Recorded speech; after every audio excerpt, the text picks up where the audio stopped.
Welcome everybody to the third edition of the Santa Monica History Museum's Throwback Thursday lecture series. We're so glad that you joined us tonight. I'm Rob Schwenker. I'll be your host for the evening. It's my honor to chair the board of directors of the Santa Monica History Museum. Without further ado, I want to introduce our special guest this evening, Richard Orton. Richard grew up in Michigan after a BA from Michigan State, attended UCLA Film School. Richard worked in the film business for a few years and then became an art director at May Company and other stores for the bulk of his career. Before retiring, Richard was a package designer for many years at Belkin International.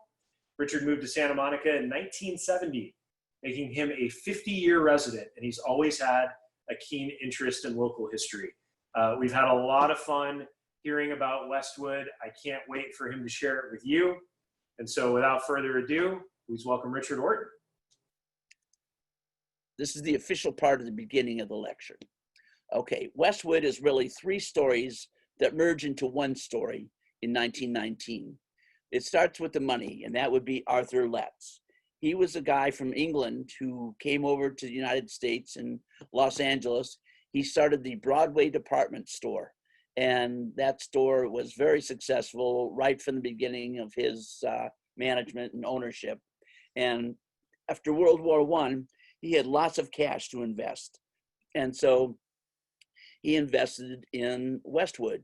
Yeah, Westwood was the last undeveloped land between Beverly Hills and Santa Monica. And John Wilfskill owned that ranch. It was 3,200 acres of former Mexican land grant property. And the developer for the land were the Janss brothers.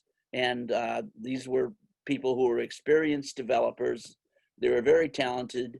And it's not a coincidence that Harold Janss was married to Gladys Letts, the daughter of the guy who provided the money to buy it. So Arthur Letts was born in England. He was born in a little town called Hollenby. Now, I'm not clear if that's an estate or whether it's a community or whatever. I'm not clear, frankly, if Arthur Letts was to the manor born or just born on a farm.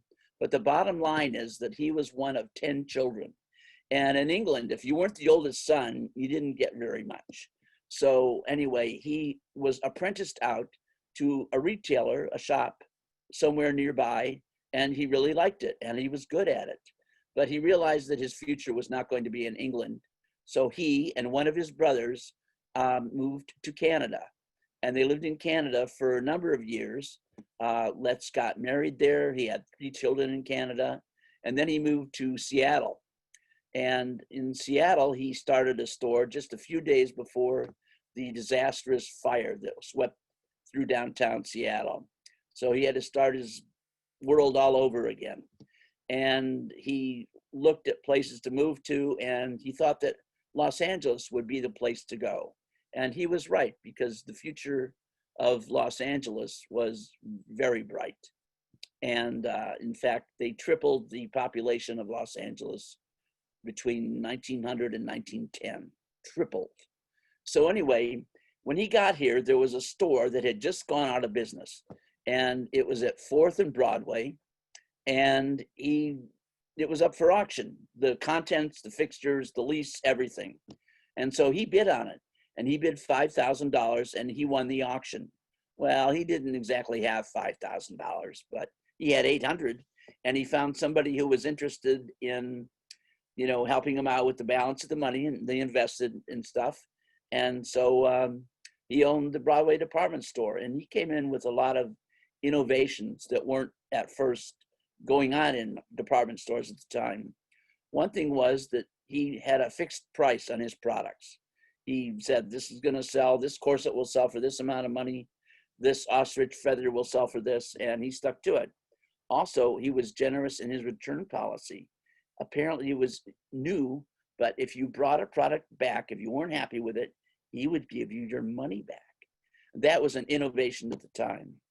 And he did lots of other innovations in retailing, and apparently they were successful, because in 1913, he enlarged his department store at 4th and Broadway. But in the meantime, in 1907, remember that Arthur Letts is catering to the lower end, the bargain shopper. He could see a need definitely for a more upscale shopper. So in 1907, he talked one of his talented vice presidents into heading up another store that became available down the street at 7th and Broadway. And that manager's name was Bullock's. So Arthur Letts is the power behind both the Broadway and Bullock's department stores. And in 1924, they expanded again. And that building is still there. This is at 4th and Broadway. This is the old Broadway Department Store, and it's still there. So anyway, he, wanted to create an estate for himself. He had a lot of money to spend, so he bought 100 acres in Hollywood, and this was his home. He started it in 1903. He built an English-style mansion on it, and it was surrounded by beautiful gardens. And he had the gardens landscaped, and this is a diagram of the landscaping. And he even had a trolley stop put in so that people could, stroll through the gardens one day a week. They were open to the public. And in fact, he left it in his will that the land would be left to the city of Los Angeles, and he gave a fund. It was funded so that it be a park forevermore after he died. And he was very, very much the civic leader. And this shows an aerial view where the house was. And when his daughter and Janss got married, he bought a parcel of land for them. And this was a house in an isolated parkland as well. And he was a very civic-minded man. He joined every club that there was to join, importantly, the Chamber of Commerce, the Los Angeles Country Club, the Bohemian Club in San Francisco. Remember, they have the Bohemian Grove meeting every summer. And when the earthquake happened in San Francisco in 1906, he had a store full of merchandise. He loaded up boxcars, and he got up to San Francisco, and he stayed for weeks helping people out get back on their feet. And one of the most significant things that he was a member of, and that is that he was a trustee of the LA Normal College. And he was suggesting that this school become the southern location of the University of California. At the time, there was just Berkeley, and that was the state university for all the state. Well, he saw that there could be a need to have a school down here in Southern California. And eventually he was on the board of regents of the University of California, Berkeley, and continued to promote the Southern campus. Well, in any case, he died in 1923. He left a widow named Florence and 3 grown children. Now, it's kind of helpful to know who these people are. So I've done a little family tree here. And now Florence remarried after her husband died, and she married a guy named Philip Quinn. And I think she lived into the 1950s. So she had quite a chunk of time after he was gone. And they had 3 daughters. The oldest daughter, Edna Letts, she married Malcolm McNaughton. And after Letts died in 1926, the Broadway stores were sold to McNaughton and a group, so that the family was no longer associated with the Broadway stores, except that Edna was married to the guy who ran it. And then Gladys Letts, she married Harold Janss in 1911. And they were married at the time that the Janss Investment Company took over and started developing Westwood. And eventually, after Arthur Letts died, the Janss family bought Westwood and all the future development there from the Letts family for $7 million. And the youngest is Arthur Letts, and he lived into 1959, and he's most famous for building a mansion that later became the Playboy Mansion. Otherwise, he played a lot of golf, and that was important to him, and he lived adjacent to the Los Angeles Country Club. And another thing of note is that Florence and her 3 children all built mansions on adjoining property in Homely Hills. It was Arthur Letts' vision that Westwood development would be for the horsey set, the elite kind of group. Well, that didn't work out, financially for the whole chunk of land, but Homely Hills was definitely an exclusive area and continues to be so. Here's a picture of Edna growing cabbage or something here. And here's a picture of Gladys when she married Harold Janss in 1911. And Arthur Letts. I had a hard time finding a picture of Arthur Letts. And this is from the old Herald Examiner. This is Marco Hellman, and this is another Hellman ancestor. So this is the land, and this is showing an 1893 topographic map. So you can see where all the hills and the rivers and the water is and everything, and more importantly, the roads. You can see what's developed and what isn't. This is 1893. So at that time, we have Santa Monica over here on the left, and you have Hollywood starting to get going here on the right. And Rodeo Las Aguas is Beverly Hills here, and this area is Westwood. And this is owned by John Wolfskill. Now, John Wolfskill bought this ranch land, part of the old Spanish land grant, and he bought it for $10 an acre in 1884. In 1887, he sold it for $100 an acre to the Santa Monica Land and Water Company. And that was a good deal. Santa Monica Land and Water wanted to start a town called Sunset. And I think this was to be near what we know as downtown Westwood.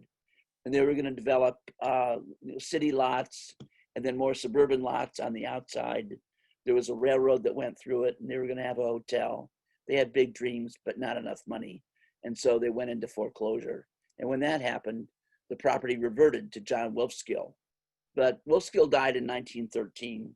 And after that, his heirs were anxious to sell. But along came the Great War.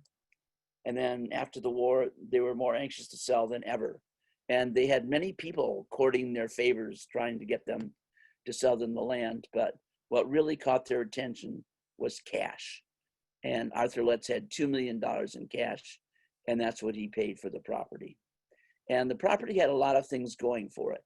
This is an aerial view showing most of what we know now as Westwood. Pico was along the bottom. That was a road that was finished. Santa Monica was a crude road, but it had a trolley that went through it that carried people from downtown to Santa Monica. And Wilshire Boulevard, of course, it didn't go completely downtown, but it went a little bit into Beverly Hills. And then this is the cemetery to give you an orientation. And this would be Homely Hills up here, UCLA would be about here, and this would be Bel Air. So this is another view looking a little further north. Again, Santa Monica Boulevard, you can see the railroad tracks here.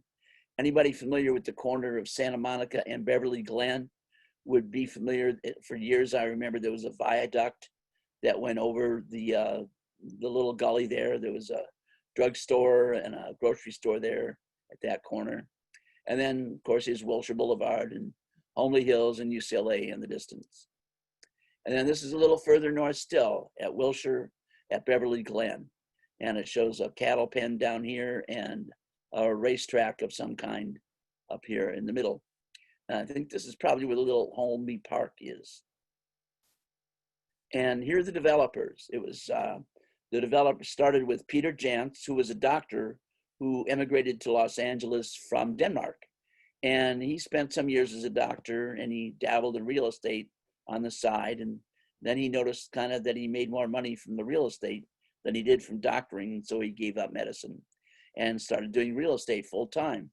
He did real estate and development. And around the turn of the century, he had his sons join the company, and they were very gifted at doing that as well. And so this is a picture of both Edwin and Harold Janss.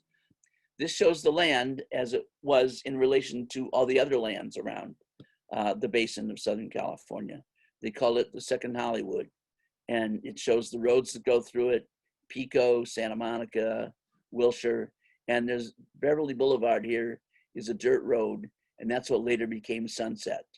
Now, I remember hearing stories about when Mary Pickford and Douglas Fairbanks were first married, living in Pickfair. They would take they would ride down Sunset Boulevard. It was a dirt bridle path, essentially. And they would ride that to the ocean for recreation on a day. And getting back to, we've seen this picture just a minute ago, but I wanted to point out a feature. the Janss brothers put up this windmill kind of thing without sails, and they put up a big sign that says Westwood. Now that lit up at night, and you could see that apparently from out at sea. I don't know how far, maybe the beach, but it was very observant. And this was the high point in the property that they owned. This was the highest ground.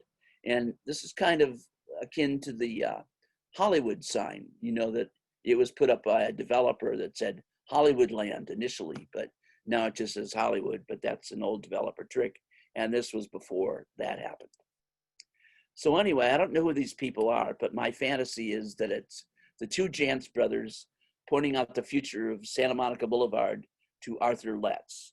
And they're holding some plans there and pointing east. This would be looking east toward Century City, which would be, you know, right in here somewhere. Okay, now once you've bought the land, if you're a developer, you got to develop it. So that took several years and a lot more money. They spent another $2 or $3 million developing this property. Now, the first property to be developed was the area south of Wilshire. That was the flattest part of the property, and with the smallest lots, the most affordable housing, the most affordable lots. And so this is where they started. They could make a lot of profit on these lesser expensive houses and properties. And so the streets going in showing Pico Boulevard with the public golf course here, Hillcrest Golf Course here, the future 20th Century Fox Studios, Santa Monica Boulevard here with the trolley line, Wilshire up here, the cemetery, and this chunk of land here, which we now know as the Mormon Temple, was initially a Harold Lloyd movie studio. And that was movie sets and everything. He had big plans that didn't work out. And he sold this property in 1937 to the Mormon Church, and they built their temple starting in 1956.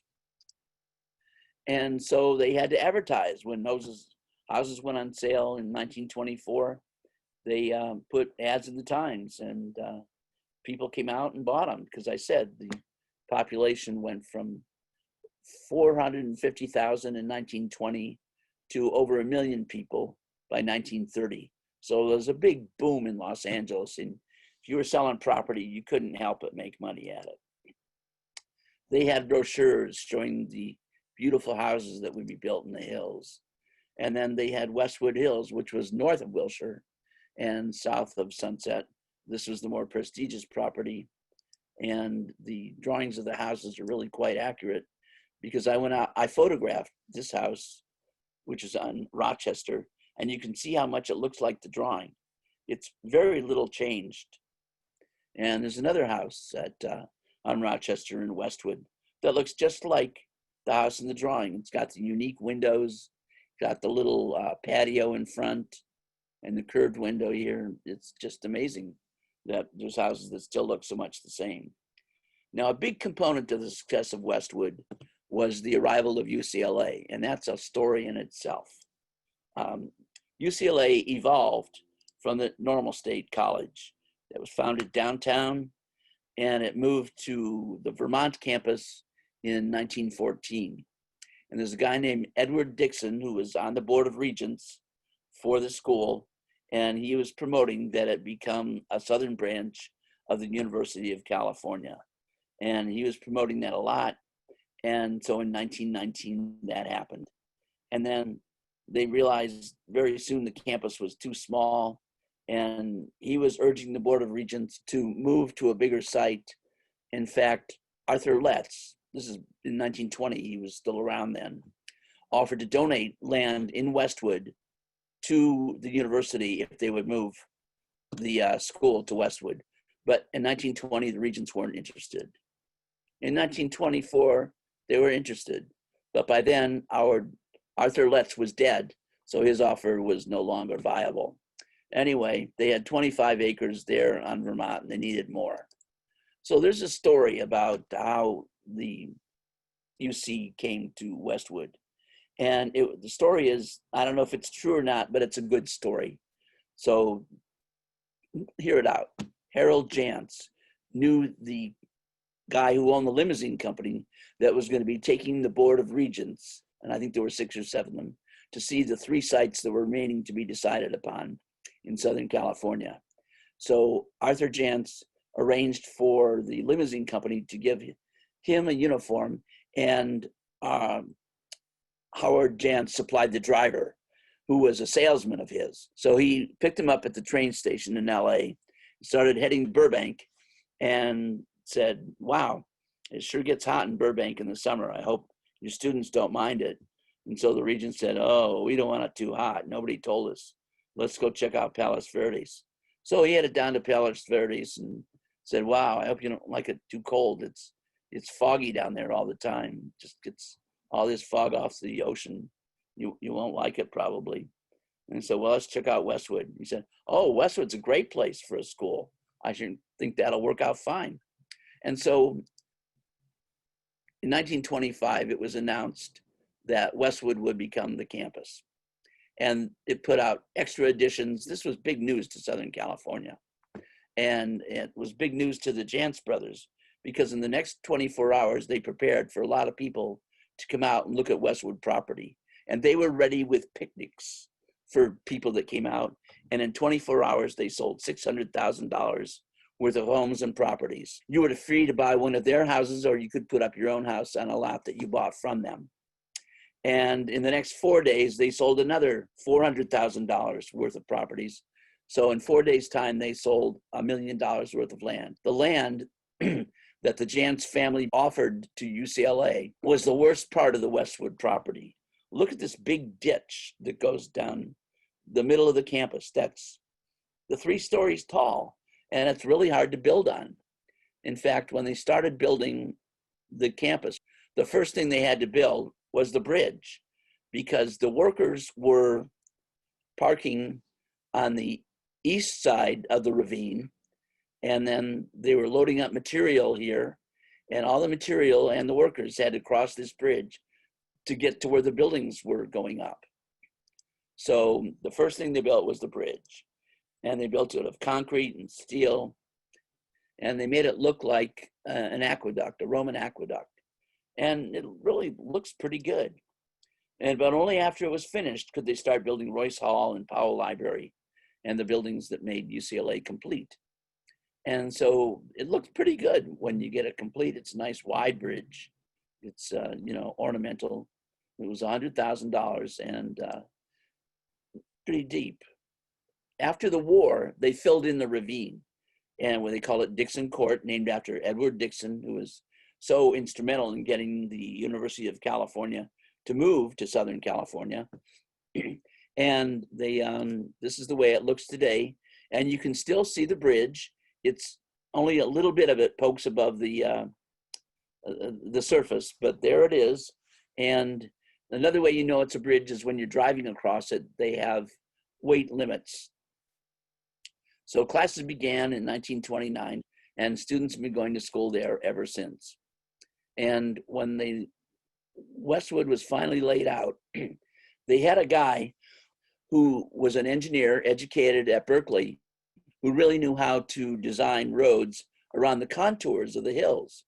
And since he knew that, there was going to be a school there, university, he wanted to give the road names, a little tilt of the hat to academia. And so he named it after 3 professors that he had at Berkeley. One was Little Joe LeConte, Dean Eugene Hilgard, and another one from Gailey. And if UCLA boosters knew that these roads are named after Berkeley guys, they might have a conniption fit.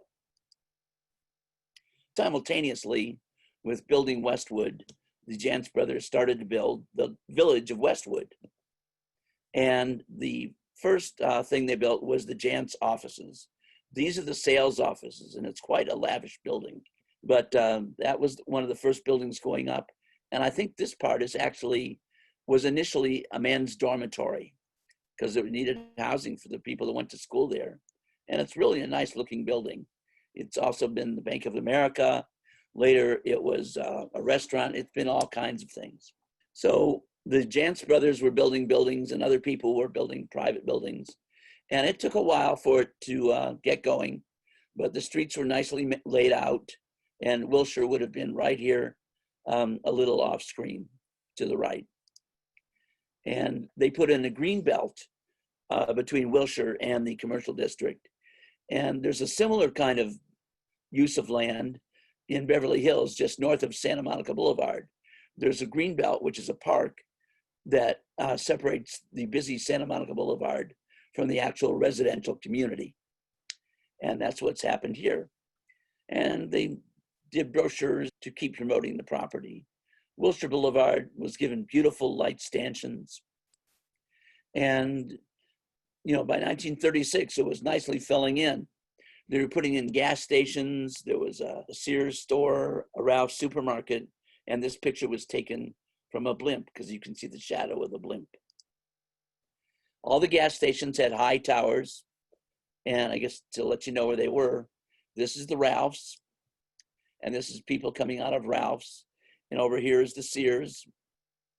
But it seemed like so many buildings had to have a tower. This is another Janss building, I believe. And over here is the Fox Village Theater, where they had many movie premieres. And later across the street, they built the Bruin. Also at Gailey and Weyburn in the late 30s, they put in an ice skating rink. It was an outdoor ice skating rink. Sonia Henney movies about ice skating were very popular with 20th Century Fox at the time. And this ice rink lasted until the late 40s. And after the war, they started deviating from the Spanish colonial architecture. This is the beautiful Westwood Bullock store. And it's modern, but it looks lovely. And I think Ralph's and Target are in that store today, pretty much unchanged. In the 60s, Googie architecture came to Wilshire, Ship's Cafe, which is part of a chain. And then the 405 freeway came in, and then there was a lot of demand for high rises. And so that's when high rises came to Westwood in the 1960s. And the first to go was the Greenbelt along Wilshire Boulevard. That was the most likely location. And later on, other high rises were built on the south side of Wilshire Boulevard. This is the mortuary cemetery. This is the Gold Coast going off to the east. And over here on the hill is where UCLA is starting to build dormitories. I think there's a couple of them here. And this is a picture of the Janss family. And I don't know why that's it. This is Harold Janss, and Gladys Janss is in here too. I think that's his wife. And these might be daughters or something. And this is Arthur Letts, and then I put him back in there because he's the one that built the Playboy Mansion. Arthur Letts, died there in 1959. And then it went through a series of other owners. And in the 70s, Hugh Hefner bought it. And this is him with Barbie Benton, I believe. And it's beautiful inside with beautiful paneling, coffered ceilings. And this is the library with a beautiful ornate ceiling, carved paneling in the library. And I remember I told you that the family had other houses in the vicinity. Well, this is the house that Arthur's mother built. This is the widow of Arthur Sr. and the mother of Arthur Jr. And she built this house, and the architect for this is Robert Farquhar, who was the son-in-law of John Percival Jones, the founder of Santa Monica. And he was a gifted architect. He did the California Club downtown, and he did the Andrew Clark Library on Adams Boulevard, both beautiful buildings. And this building is wonderful because it occupies 3 lots in Homely Hills. It's a huge chunk of land. And you can see here the 3 lots. The mansion is on 1 lot. The pool and the pool house is on another lot. And the other lot is just empty. Over the years, this property was owned by Tony Curtis, and he sold it eventually to Sonny and Cher. So now to tie up a few loose ends. Remember the endowment that Arthur Letts Sr. gave so that his garden and house would be a park and part of the city forever? Well, he neglected that his son-in-law was a developer. And so just a few years after he died, like 1927, Harold Janss talked his mother-in-law into moving to Westwood, and they took all this land and developed it. And here's what it looks like today. I think the only remnant of the earlier days is this building. I think this is the house that was built for the newlyweds when they were married, Gladys and Harold. And this is a park in Homely Hills. There were 3 rivers, little rivers that kind of converged in this little valley. So it was poorly drained. The Janss brothers were having a hard time figuring out how to develop it, sell it into lots and everything. So they gave it as a park to the city. This park is famous for football games that happened in the 60s. Ricky Nelson and his entourage put up a team, and Elvis Presley and his entourage put up a team. And I think they had a couple of games of touch football in this park. Would have been fun to see those. Another interesting part of the Westwood development is the Harold Lloyd Studios. And this is, where the Mormon church is now. And the only movie I know filmed there partially was Little Lord Fauntleroy with Freddie Bartholomew and Mickey Rooney. And they filmed it on the New York street. And this is the New York street. And there's a couple of buildings here that are still there in the Mormon property. So we're going to see that next and see if you think maybe those might be left over from the Harold Lloyd days. Anyway, the Mormon property goes right up this far, but there is still property on this street for housing. And this is the Pierce Brothers Westwood Village Memorial Park. That's a mouthful. And it's a cemetery that doesn't front on any street. So it's difficult to find. You have to go through an alley off Wilshire to get to it. It's kind of landlocked, as they say, but it is a pretty cemetery, but it's got some really famous names there. And MGM had a saying in the 40s that they had more stars at MGM than there are in the heavens. Well, I think that would kind of apply to this cemetery too. Marilyn Monroe is probably the most prominent person, but it's got all kinds of famous people that you'll recognize. It's really quite a destination, and it's worth a visit. It's interesting. So I hope you enjoyed the lecture. There is no quiz. So thank you very much. And remember that donations to the museum are appreciated, and I appreciate your attention. Richard, thank you. That was great. Thank you. Really appreciate you doing that. It was fascinating. Where did you start to develop your interest in Westwood? Was it when you attended film school at UCLA? Probably. And just, I always liked the origins of things. They're always kind of interesting. And, hearing about the Janss family. And so I kind of looked it up online. And what was really kind of interesting was reading about Arthur Letts. He was somebody I hadn't ever heard of. And he was quite a force in early Los Angeles, got a lot of things going, and just was a remarkable personage. So, and he was a big component of, getting Westwood started. And the fact that he started Bullock's department store too was, gives him a double plus. Right. Richard, during your presentation, when you talked about that 2-day sale that resulted in about $1 million in real estate transactions, I did the math for the benefit of those in the real estate business on the call. That $1 million in 1929 would have been worth about $15 million today, which for that property, probably still a bargain in Westwood. Definitely. Very good. Scott Salzberg is asking, how long was the movie studio on Santa Monica Boulevard in operation? Really about 10 years. Started about 1920. Well, I guess maybe 17 years, because they sold the property in 1937. But I don't know how active it was. They may have been dormant for some of that time. But in any case, Harold Lloyd owned it for 17 years. And Harold Lloyd was quite a wealthy man in his own right and continued to be to the end of his life. David Kahn says thank you. It was interesting, and asked if you have any thoughts on the recent movements to rename the Janss and LeConte from UCLA campus in the street. I haven't heard about that. David Kahn is pointing out, just for the information of all of us, is that there's currently a petition to rename the Janss Steps. And the reason is that the company used racial covenants to explicitly prohibit people of color from owning or property or patronizing businesses in Westwood. That's true.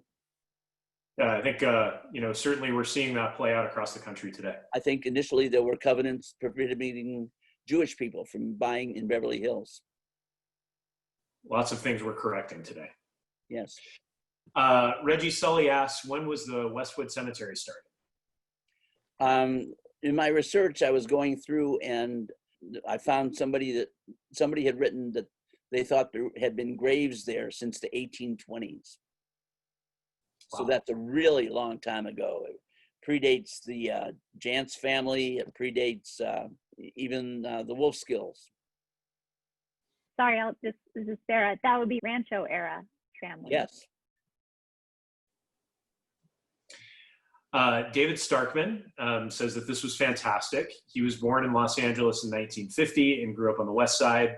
He went to UCLA, and you filled in so many facts that he never knew about. It says, fabulous presentation. Thank you. Joan Grossman says that there is a Janss Boulevard in Ventura County. After Westwood, the Janss family developed a whole chunk of property out there in the Conejo Valley. And yep. Their name, I'm sure, is all over everything. It's probably stamped in sidewalks. And they were a big entity out there. And after finishing up Westwood, they were out there for 20, 30 years, developing different property. Cody Schreer asks if, to your knowledge, the Bullocks in Westwood was ever segregated in the 1950s. I don't know. Margaret Phillips asks if you know if any of the Letts and or Janss family are still in the Westwood area and if they're associated with UCLA. I don't know about that either. There's still some Janss family members around. I think they're more inclined to live out toward the Conejo Valley rather than Westwood. And Margaret would also like to know what the history of the Janss Steps are. It's just, they were, one of the early things that was put in. They put in the bridge on the one side, and the Janss Steps were finished, I think, right at the beginning of the school. And I don't know who was it that decided to call them the Janss Steps. It might have been the Janss brothers. The Janss family offered the land that was going to be UCLA. It was 3 towns, Beverly Hills, Santa Monica, and Los Angeles, chipped in, and they bought the land from the Janss family at a very reduced price. And so those 3 towns owned the land, and they gave it with the proviso that they put the university on the land. And that's how it was given. So the Janss family technically didn't give it to the university, but they sold it to them at a very good price. Even though I think it was rot gut part of the property with that big ravine. Right. Libby Motica wants to know when the VA cemetery was established. That was established by Santa Monica people. I believe it was Bundy and Arcadia Bandini that donated that land, and it was donated as a cemetery for Civil War veterans. So I think that was donated in the 1880s. So it's been there a long time, and it's a huge chunk of property, miles and miles. Yeah, so the cemetery opened the same year that the VA property opened as a veteran's home. That was in 1888. Okay. And Joan Sternberg says, when was Westwood Village established, and does it have an official historical status?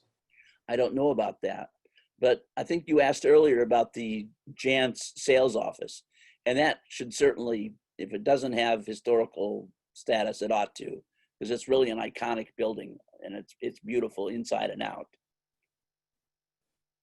Scott Salzberg is asking, at UCLA, was the bridge the entrance to campus?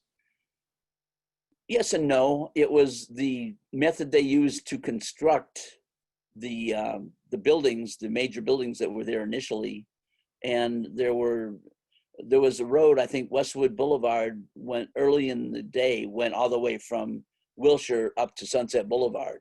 So you could access the campus that way too. And I don't know if there were other roads that went into the campus. I suspect there were. So there were probably other ways to get there besides the bridge. Linda Shermer says that there were bridle trails and stables north of Sunset and Bel Air. Have you researched those? Not really, but I do know that coming across things. Ever been to the Bel Air Hotel? Well, that Sure. used to be a major stable before it was a hotel. Think about it. It was just a bunch of barns lined up, stalls for horses and stuff.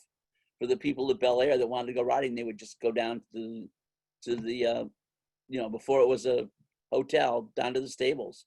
And so I'm sure that if there were stables, that might be what you might be referencing, because Sunset Boulevard, unpaved, would have been ideal for horseback riding. Go up into the hills, ride down to the Will Rogers Ranch, maybe take it down to the sea, go through Rustic Canyon.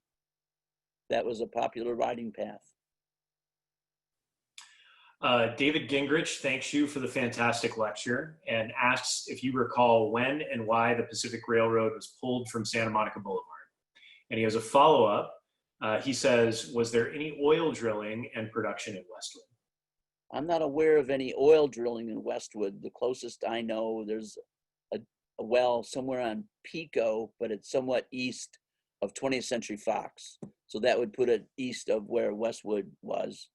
And I don't know about the railroad being pulled up. I remember when I first moved to Los Angeles, there were railroad tracks down Santa Monica Boulevard, all the way down, through East Hollywood and coming out. I remember once seeing a train go through Beverly Hills and that little stretch of land between Little Santa Monica and Real Santa Monica. And but that was a long time ago. I don't know when the tracks were pulled up, but I suspect there might be remnants of some of them still there. Jonathan Weiss asks if you've heard about fraternity and sorority rows being separated as part of the UCLA land sale. Well, I'm sure that was intentional. The property along Hillgard that became Sorority Row was offered to different sororities at a reduced price. They wanted sororities to go in there, and they made a good deal for those people to do that, and that's what happened. The same thing along Gailey, where the fraternities are. And the fraternities are near the athletic fields, and the sororities are near the more academic part of the campus. And they were intentionally put in where they were. I'm sure it's no accident that the boys and girls were separated. Reggie Sully is asking about the Janss family house on Carrollwood. This is 391 North Carrollwood. He's asking if George Washington Smith was the architect of that house. I don't know about that. 391 is north of Sunset, I believe, because I came across a thing. 355 Carrollwood belonged to Walt Disney, and that was quite a chunk of property. We had a railroad in the backyard. It's in Homely Hills, but I don't know that it's really part of the original Janss property. David Starkman says, did Westwood originally have CC&Rs requiring Mediterranean-style buildings? And if so, when did that end? Yes, it did. That was for the downtown section. I don't think it applied to the residential portion because they wanted a variety of architecture in the residential portion, and they got it. In fact, in the late 1930s, the Spanish style, which had prevailed, now it had to look like colonial Georgian architecture in the late 30s and onward. But the village itself did have CC&Rs about, going in and keeping that architecture. And I think that kind of fell apart after World War II. And then one last question, Gordon Biltz asks when the UCLA hospital was built. I don't know when it was started, but you could probably name any year after 1950, and there would be building UCLA hospital. I think they're building on it all the time. Well, thank you very much. I enjoyed answering questions. Yeah, thank you, Richard. Our next event is on Thursday, July 9, and that'll be a lecture on Pacific Ocean Pier with Chris Merritt and Dominic Priore. We've got a fantastic rest of the summer planned, and we do hope that you join us for that. Follow us on social media for details. And again, if you can donate anything at all, that helps fund the operations of the museum and produce events like you saw here tonight. Again, we rely entirely on the support of our patrons, and a special thank you to our members who support us all year long. Again, we thank you all for attending this evening. We really do appreciate it. We hope to see you in the coming weeks. Good night.